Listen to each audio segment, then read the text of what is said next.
After a street vendor in Tunisia set himself on fire in December, the immovable President Ben Ali was ousted in January. So began the Arab Spring. This wind of change transformed into a cyclone of revolt, striking Egypt next. In Cairo, the dispute had been brewing for several months. Unrest came at the end of 2010 when the opposition claimed massive fraud after the ruling National Democratic Party won the elections with an overwhelming majority. From January, Egyptians took to the streets to demand the resignation of President Hosni Mubarak and the end of his autocratic regime. With 3 weeks of mobilisation, mainly in Cairo's Tahrir Square, many were expecting the president to stand down when he gave his televised speech, but he didn't. God bless Egypt and take care of his people.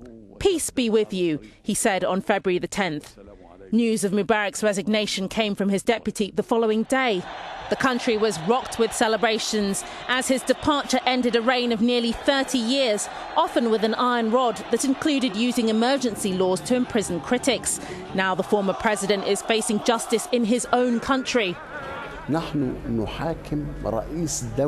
trying a president of the largest Arab country. It's the first time an Arab country has brought charges against its leader in a courtroom.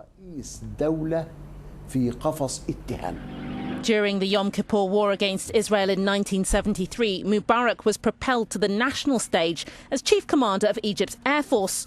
2 years later, he was promoted to vice president. After President Sadat's assassination in 1981, Mubarak took the reins, being elected a further 4 times with scores above 90%.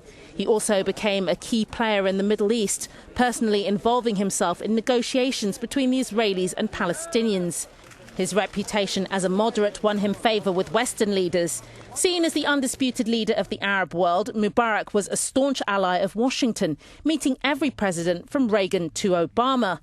In exchange for billions of dollars, the Suez Canal remained open, peace with Israel was guaranteed, and the West had an ally against Islamic extremism, one who had suppressed the Muslim Brotherhood in Egypt for years. Mubarak was both powerful and rich. Estimates put his wealth at almost 50 billion euros, much of which has been invested in London, New York, Beverly Hills and the Egyptian tourist resort of Sharm el-Sheikh. Now the former leader will have to answer charges of corruption.